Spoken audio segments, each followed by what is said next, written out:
আমারও বিয়ের শখ জাগছিল। তো তাই নাকি? তো তোরা পুরুষ, আমি কি পুরুষ না রে? যাই হোক, তো আর থাম।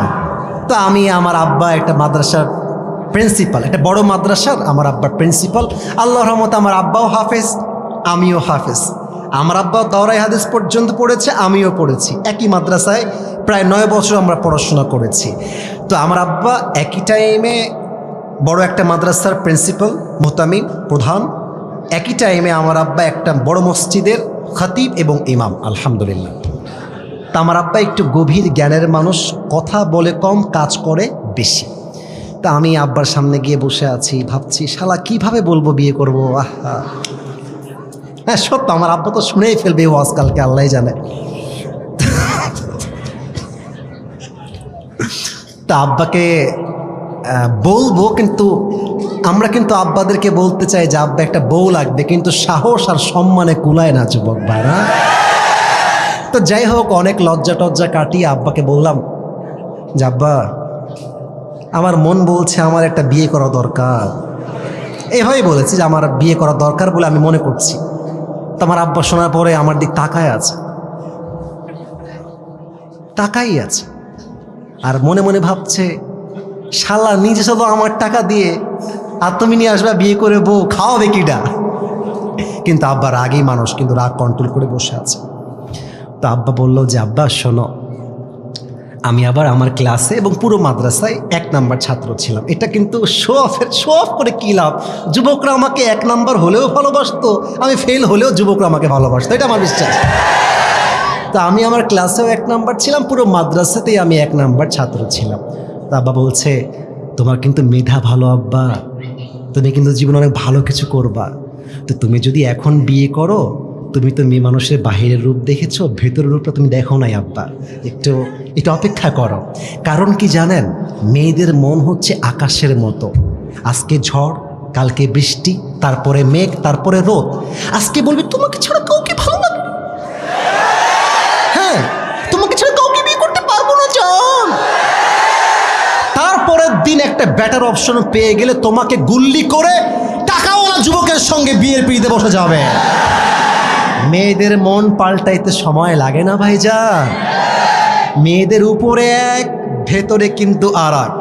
উপরে বলবে তোমাকে ছাড়া কেউ ভালো লাগে না, তুমি ছাড়া কেউ নাই। আর মেয়ের মা তো আর এক রকম। যখন বিয়ের জন্য পাত্রী দেখতে যাবা, মেয়ের মা বলবে আমার মেয়েটা এত ভালো, আমার মেয়েটা না স্কুলে কখনো একা যায়নি, আমি নিয়ে গিয়েছি। আমার মেয়ে না কলেজেও একা যায়নি, আমি নিয়ে গিয়েছি। আমার মেয়েটা একদম মাসুম, দুধে ধোয়া তুলসী পাতা। কত দুধে ধোয়া তুলসী পাতা! বিয়ের পরে মোবাইল ফোনটা চেক করবা, দেখবা 1 ঘাটে নয় 12 ঘাটে পানি খেয়ে বিয়ে করেছে। তবে সব মেয়েকে আমি আসিফ হুজুর 1 পাল্লায় মাপি না। তো যেমন খারাপ মেয়েও আছে, তেমন ফাতেমা চরিত্রবান মেয়েও এই বাংলাদেশে আছে। আমার আব্বা বললো যে আব্বা আমার মতামত হলো তুমি একটু পরে বিয়ে করো, মাস্টার্সটা কমপ্লিট করো, थोड़ा सा पैसा कमा लो, फिर से शादी कर लेना। কিন্তু আমার মন তো মানে না। আমি বললাম আমার বউ এখন লাগবেই আব্বা। তো আমার এখনো মনে আছে, আমার আব্বা আমারে বললো যে তুমি এখন বাসায় যাও, আমাদের জন্ম কিন্তু খুলনায় আমার জন্ম। তো খুলনার ভাষা আব্বা বলছে তুমি একটু বাড়ি যাও, তোমার সঙ্গে আমি কালকে কথা কবানি, আব্বা বাড়ি যাও।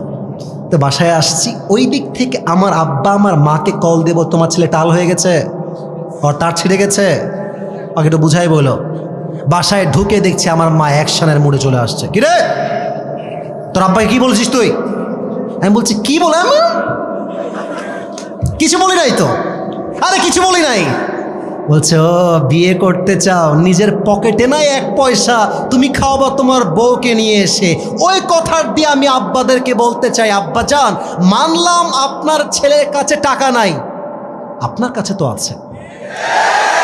আপনি বলবেন যে আব্বা তুই বিয়ে কর, কিন্তু তুই সেই মেয়েকে বিয়ে করবি যেই মেয়ে তোর সঙ্গে BMW-তে নয় সাইকেলে করে ঘুরতে চায়, যেই মেয়েটা তোর ঘরে এসে গরুর গোস্ত নয় ডাল ভাত খেয়ে থাকতে চায়। আরে তুই সেই মেয়েকে বিয়ে করবি, গোস্ত হবে 2 পিস, তুই খাবি 1 পিস, তোর বউ খাবে 1 piece. That is the solution যুবক ভাইয়ের আমার, বলো। আর মেয়ের বাবা যদি বলে, বাবা তুমি আমার জামাই হও, আমি জানি তোমার টাকা পয়সা কম, তো তুমি এক কাজ করো, তুমি আমার মেয়েকে বিয়ে করে নিয়ে যাও, যতক্ষণ পর্যন্ত তুমি চাকরি না পাবা, ব্যবসায় সফল না হবা, আমার মেয়ে, প্লিজ লিসেন টু মি, শুনবেন, আমার মেয়ে আমার ছিল, আমার খেত আমারই থাকবে। তুমি তোমার বাবার ছেলে, বাবার ছেলেই ছিলা, বাবার ছেলেই থাকবে। আমার মেয়ে আমার ঘরে খেত, আমার টাকায় চলতো, আমার টাকাতেই চলবে। কিন্তু আব্বা, তোমরা পার্কে গিয়ে ডেটিং না করে বাসর ঘরের মাধ্যমে ভালোবাসা শুরু করে দাও। লাভ কি দেখেন, লাভ কি দেখেন, মেয়েটার হালাল বিয়েটাও হয়ে গেল, যুবকটার উপরে টাকারও চাপ আসলো না।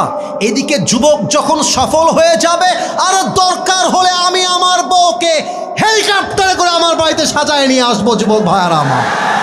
কিন্তু বিয়েটা সহজ করে দেন আল্লাহ। আমার আব্বাজানদেরকে, আমার প্রিয় মা বোনদেরকে বোঝার তৌফিক দান করুক, পড়ে সবাই আমিন।